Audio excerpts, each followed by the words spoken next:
আসসালামু আলাইকুম। Excel tutorial সিরিজের নতুন আরেকটি টিউটোরিয়াল নিয়ে আপনাদের সামনে উপস্থিত হলাম। আজকে টিউটোরিয়ালটি হচ্ছে যে একটি দোকানের পারচেস অর্থাৎ ক্রয় বিক্রয় এবং স্টক সম্পর্কিত। তো আমরা কীভাবে অতি সহজেই আমি যদি এক্সেল শিটটা তৈরি করে রাখি আমার দোকানের আজকে কত টাকা বিক্রি হলো বা কী পরিমাণ পণ্য আমার কাছে আছে এগুলো অতি সহজেই আমি জানতে পারবো। তো এখানে দেখেন আমি বড় তিনটা কলাম নিয়ে রাখলাম। এটা হচ্ছে পারচেস বা ক্রয়, এটা সেল বিক্রয়, এটা স্টক অর্থাৎ স্টক। এখানে আমি যদি কোনো প্রোডাক্ট বিক্রি করি বা ক্রয় করি কলামের আন্ডারে অটোমেটিক জেনারেট হয়ে যাবে। যেমন আমি যদি এখানে মোবাইল আগে থেকে এখানে 100টা ছিল, আমি এখানে নতুন করে আরও একটা মোবাইল নিয়ে নিলাম, অর্থাৎ নতুন করে আমি আরও 50টা মোবাইল নিয়ে নিলাম। যদি 50টা মোবাইল নিই তাহলে কি হচ্ছে, এখানে এই যে 150টা মোবাইল চলে আসছে। এখন যদি আমি এই সেল কলামের আন্ডারে এসে আমি মোবাইলটাকে বিক্রি করে দিলাম, জাস্ট আমি মোবাইলটাকে 145টা মোবাইল আমি বিক্রি করে দিলাম। কি হলো, এটা মিডিয়াম হয়ে গেল। ঠিক আছে, আমার কাছে স্টকে আর 5টা মোবাইল আছে। আমি যদি কিছুক্ষণ পর এসে আরও 3টি মোবাইল বিক্রি করে দিই তাহলে কি হলো, এটা লো হয়ে গেল। তাহলে এই হচ্ছে বিষয় যে আমার এখানে নতুন করে আমি কোনো কিছু নিতে পারতেছি অথবা বিক্রি করতে পারতেছি। আবার যদি এখানে দেখি আমার এখানে এই কতগুলা প্রোডাক্ট আছে, তো আমার তো আরও নতুন নতুন আইটেম এখানে অ্যাড করতে পারি। তো আমি যদি নতুন আরেকটা আইটেম এখানে অ্যাড করি তাহলে কেমন হয় বিষয়টা।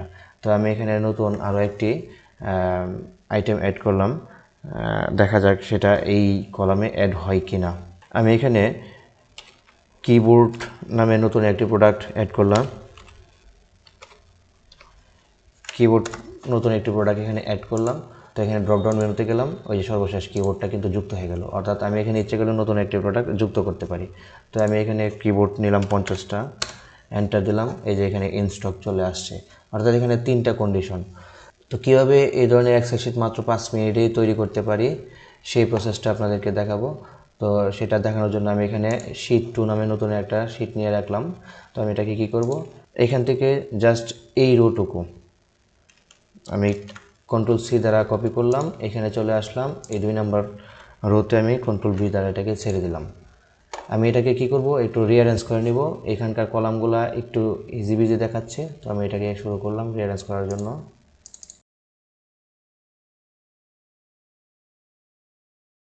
তো এটা হয়ে গেল। আমি এটাকে জাস্ট ড্রাগ করে ধরে আমি অল বর্ডার দিয়ে দিলাম। এখানে আমি দিয়ে দিলাম টাইমস নিউ রোমান, আর এখানে ফন্টটাকে আমি 18 করে দিলাম। তো এই হচ্ছে বিষয়। এখন এটাকে আমি একটু মার্জ করে দেব, এই মার্জিন সেন্টার করে দিলাম, এটাকে আমি মার্জিন সেন্টার করে দিলাম এবং সর্বশেষটাকে আমি মার্জিন সেন্টার করে দিলাম আইডেন্টিফিকেশনের জন্য। তো আমি এটাকে রাখলাম স্টক কলাম, এটাকে রাখলাম আমি সেল কলাম এবং সবার প্রথমেরটাকে আমি রাখলাম পারচেস কলাম। তো এটাকে আইডেন্টিফিকেশনের জন্য আমি একটু ভিন্ন কালার দিয়ে দিলাম।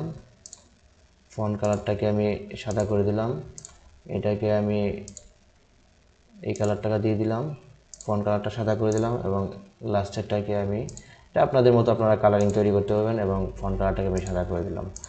এই হচ্ছে বিষয়। তো আমার মোটামুটি এই শীটটার মতো প্রায় হয়ে গেল, যদিও কালারের একটু ডিস্টেন্স হলো। আচ্ছা, এটা কোনো বিষয় না, আপনাদের পছন্দ মতো আপনারা কালার দিয়ে নিতে পারবেন। তো আমি আরেকটু কী করব, সময় বাঁচানোর জন্য আমি এই জায়গা থেকে এইখান থেকে এই প্রোডাক্টগুলা আমি জাস্ট কন্ট্রোল-C দ্বারা কপি করলাম, 2 নম্বর শিটে চলে আসলাম। অবশ্যই আপনাদেরকে প্রোডাক্টটা নিতে হবে এই স্টক কলামের আন্ডারে। স্টক কলামের আন্ডারে কিন্তু আপনাদেরকে প্রোডাক্ট নিতে হবে। আমি এখানে প্রোডাক্টটা দিয়ে দিলাম, আর বাকিগুলো হচ্ছে আমাদের ওই জায়গা থেকে কাজগুলো করব ইনশাল্লাহ। তো ওইখান থেকে যদি আমি কাজগুলো করি, ঠিক আছে।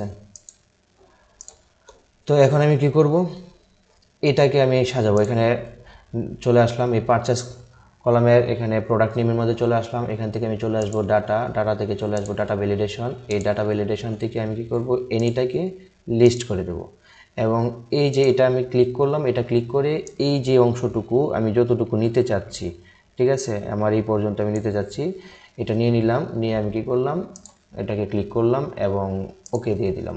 এখন কিন্তু এইটা চলে আসছে। আচ্ছা, এইখানটা চলে আসার পূর্বে আমি এটাকে জাস্ট ড্রাগ করে নিচে নামিয়ে নেব। নিচে নামিয়ে নেওয়ার পর এখন যদি আমি দেখেন এখানে একটা ড্রপ ডাউন মেনু চলে আসছে, আমি যদি এখানে ক্লিক করি, এই যে এখানে আমার প্রোডাক্টগুলো, অর্থাৎ এই যে এখানে যে প্রোডাক্ট আছে, 1 নম্বরে মোবাইল আছে, এখানে মোবাইল আছে, ক্যামেরা আছে, laptop, scanner, pen drive, modem. আশা করি বিষয়টা বুঝতে পারছেন।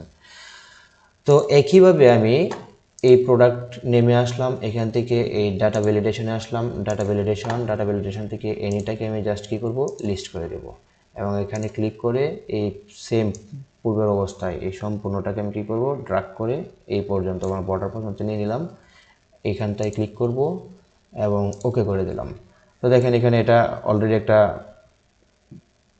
অলরেডি একটা ড্রপ ডাউন লিস্ট চলে আসছে। তো আমি এটাকে কী করলাম, ড্রাগ করে নিচে নামিয়ে দিলাম আমার যতটুকু পর্যন্ত বর্ডার দেওয়া আছে। ঠিক আছে, এখন কিন্তু সবগুলোই কাজ করতেছে। তো আমি যদি এখানে যাই, এখানে যদি আমি নিলাম পেন ড্রাইভ, চলে আসলো, আমি এখানে দিলাম 50 পিস, কোনো কিছু হচ্ছে না। আমি সেল দিয়ে দিলাম পেন ড্রাইভ, এই পেন ড্রাইভ 20 পিস, এই হচ্ছে বিষয়। এখন এদিকে কোনো কিছু হচ্ছে না, এখন হচ্ছে আমাদের এখানে সূত্র সাজানোর বিষয়। তো এই পারচেস এখানে চলে আসলাম, আমি এখানে একটি কন্ডিশনাল সাম সাজাবো, অর্থাৎ ইকুয়াল সাম ইফ দিব আমি, এই সাম ইফ, এটি একটি কন্ডিশনাল সূত্র। এখানে দেখেন 3টা কন্ডিশন দিয়েছে, রেঞ্জ, ক্রাইটেরিয়া এবং সাম রেঞ্জ। এই রেঞ্জটা হচ্ছে আমি কোন জায়গা থেকে আমি ধরবো।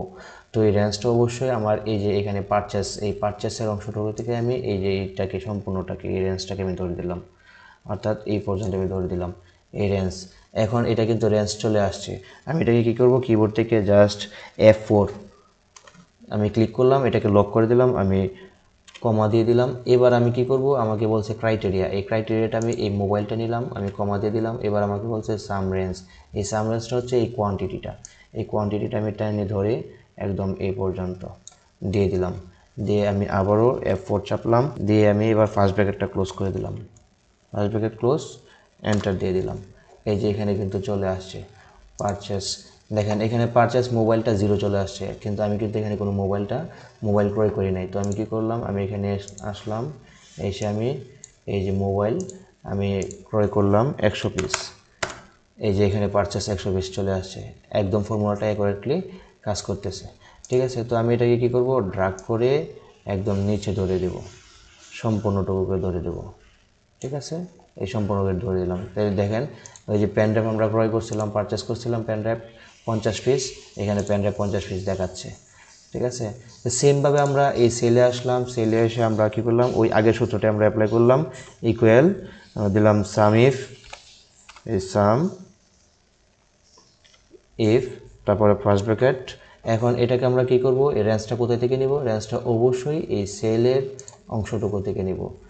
এই সেলের অংশটুকু ক্লিক করে ধরে একদম পূর্বের মতো সম্পূর্ণটুকু থেকে নিলাম। তাহলে আমার এটা চলে আসলো, আমি F4 চাপলাম, কমা দিলাম। এবার আমি কি করব, ক্রাইটেরিয়া কোনটা, এই প্রথমটা, আবার কমা দিলাম। রেঞ্জ কোনটা, রেঞ্জটা হচ্ছে এই জায়গাটুকু ধরে কোয়ান্টিটি ধরে এই পর্যন্ত আমি নামিয়ে দিলাম।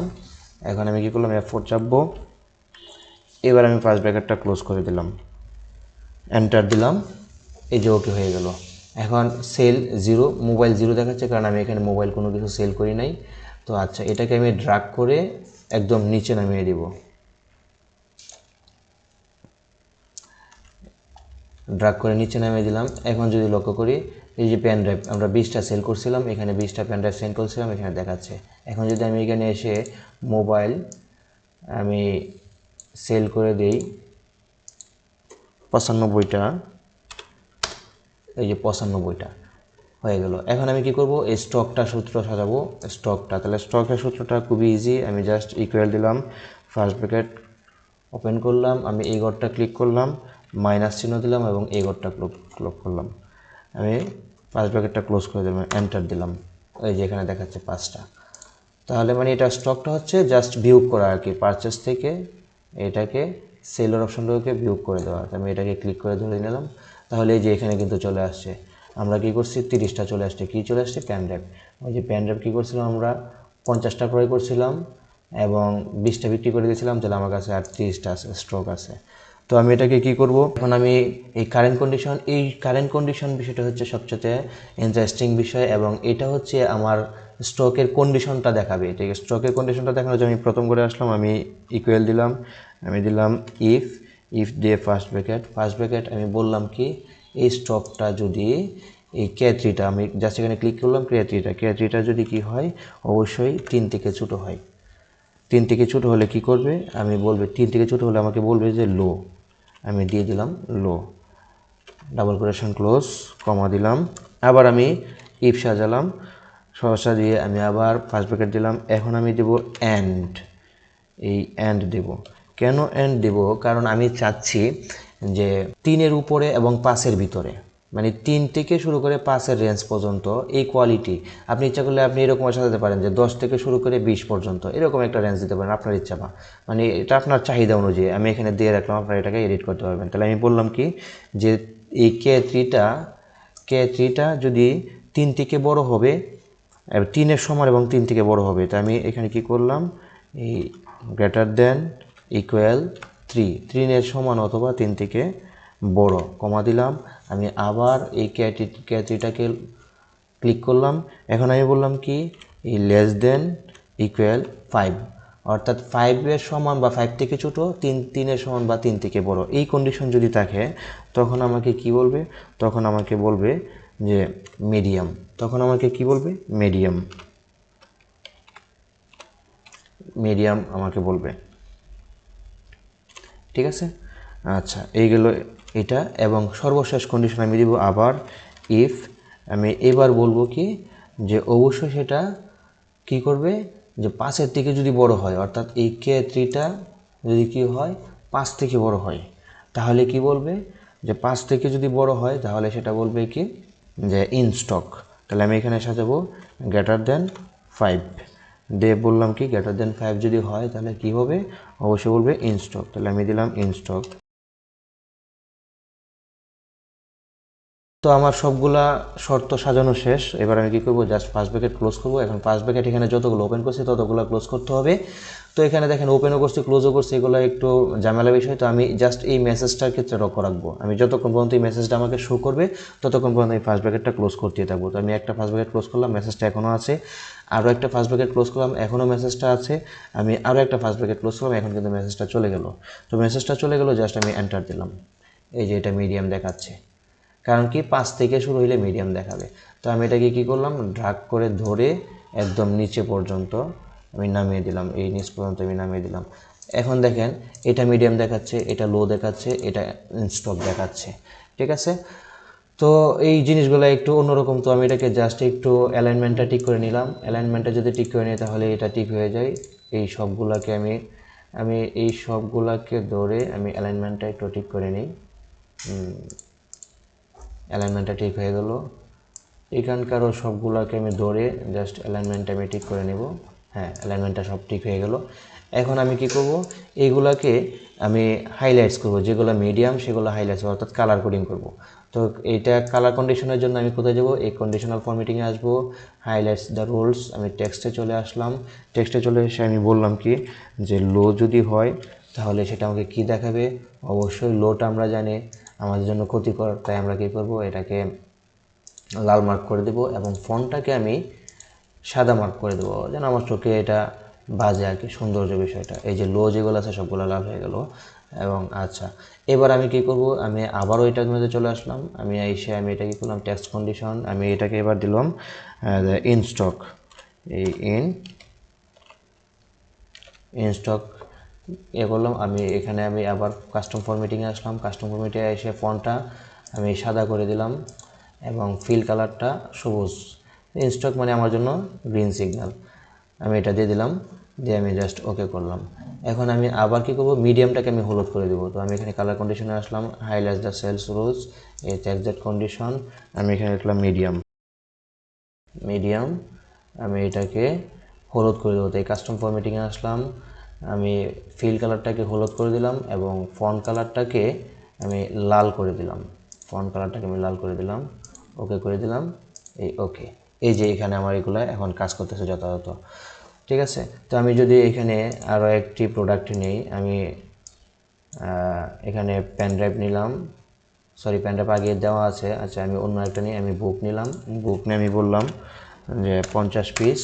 এই যে ইনস্টক চলে আসছে, এখানে কিন্তু ইনস্টক দেখাচ্ছে। তো বুক যদি আমি যদি বুকটাকে কী করলাম, বুকটাকে আমি 47 পিস বিক্রি করে দিলাম। এই 47 পিস আমি বিক্রি করে দিলাম, এটা কিন্তু মিডিয়াম চলে আসছে। এখন কিছুক্ষণ পর যদি বুকটাকে আমি আবার বিক্রি করে দিলাম, আমি আরও 3 পিস বিক্রি করে দিলাম, তাহলে এটা কি দেখালো? লো দেখালো। তাহলে যথাযথ আমার এই ফর্মুলাটা কাজ করতেছে। তো আমি আরেকটা কাজ করব, এই যে এখানে স্টক যে কলামটা আছে, এই কলামটাকে আমি আরেকটা কন্ডিশন দিয়ে দিব, যে অনেক সময় আমরা কি করি, অগ্রিম কোনো একটা জিনিস আমার দোকানে এই মুহূর্তে প্রোডাক্টটা নেই, কিন্তু তারপরে আমি অর্ডার রেখে দিই, ঠিক আছে, তোমাকে আমি বিকালে দিয়ে দেবো। এরকম যদি হয় তাহলে এখানে মাইনাস দেখাবে, এই স্টকটাকে মাইনাস দেখাবে। মানে অ্যাডভান্স সেল যেটাকে বলা হয়। তো অ্যাডভান্স সেলটাকে আমি এখানে কি করলাম, ধরে নিলাম এইখানে এই মডেম আমার কাছে এখানে কিন্তু ইনপুট দেই নেই মডেম। তো আমি এখানে কী করলাম, আমি এখানে 50 পিস মডেম বিক্রি করে দিলাম। এখন এখানে কিন্তু মাইনাস দেখাচ্ছে, এই যে স্টকটা মাইনাস দেখাচ্ছে। এখানে জাস্ট কোনো কাজই নেই, আমি এখানে এসে জাস্ট কন্ডিশনাল ফরম্যাটিংয়ে এসে হাইলাইটসটা আমি কী করবো, এই টেক্সট ডট কন্ডিশন, আমি এটাকে কী করব, জাস্ট মাইনাস চিহ্ন দিয়ে কাস্টম ফরম্যাটিংয়ে আসবো। কাস্টম ফরম্যাটিংয়ে এসে ফন্ট কালারটাকে আমি সাদা করে দিলাম, ফন্ট কালারটা সাদা, এবং ফিল কালারটাকে আমি এই কালারটুকু দিয়ে দিলাম, দিয়ে আমি ওকে করে দিলাম। এই যে তখন আমাকে বিষয়টা ইজিলি দেখাবে। আমি যদি এখানে আরও একটা প্রোডাক্ট আমি বিক্রি করি, লক বিক্রি করলাম 30 পিস, এই যে আবার এখানে এটা কিন্তু কাজ করছে, এটা মাইনাস হয়ে গেছে। এখানে আমার কারেন্ট কন্ডিশন লো, কারণ এখানে মাইনাস তো অবশ্যই আছে। তখন আমি যদি এখানে মডেম 50 পিস বিক্রি করলাম, যদি আমি এখানে পারচেস করে দিই মডেমটা যদি পারচেস করে দিই, আমি ধরলাম আমি 60 পিস পারচেস করে দিলাম, এখন কিন্তু এটা ইনস্টক 10 পিস দেখাচ্ছে, মাইনাসটা উঠে গেছে এবং কালারটাও চলে গেছে, আর এখানে সবুজ কালার হয়ে গেছে। তো আশা করি জিনিসটা একদম খুব ভালোভাবে বুঝতে পারছেন। তো কেমন লাগলো, যদি ভালো লেগে থাকে অবশ্যই কমেন্টসে মতামত দেবেন, এবং পরবর্তীতে কেমন ধরনের টিউটোরিয়াল সিরিজ দেখতে চান অবশ্যই কমেন্টে জানাবেন। আর অবশ্যই সাবস্ক্রাইব করবেন, কারণ সাবস্ক্রাইব বা কমেন্টস করলে উৎসাহ পেলে আপনাদেরকে আরও নতুন নতুন কিছু টিউটোরিয়াল সিরিজ দিতে পারবো। তো আজকের মতো এখানে বিদায় নিচ্ছি, আগামী টিউটোরিয়াল দেখার আমন্ত্রণ জানিয়ে। সবাই সুস্থ থাকবেন, ভালো থাকবেন। আসসালামু আলাইকুম।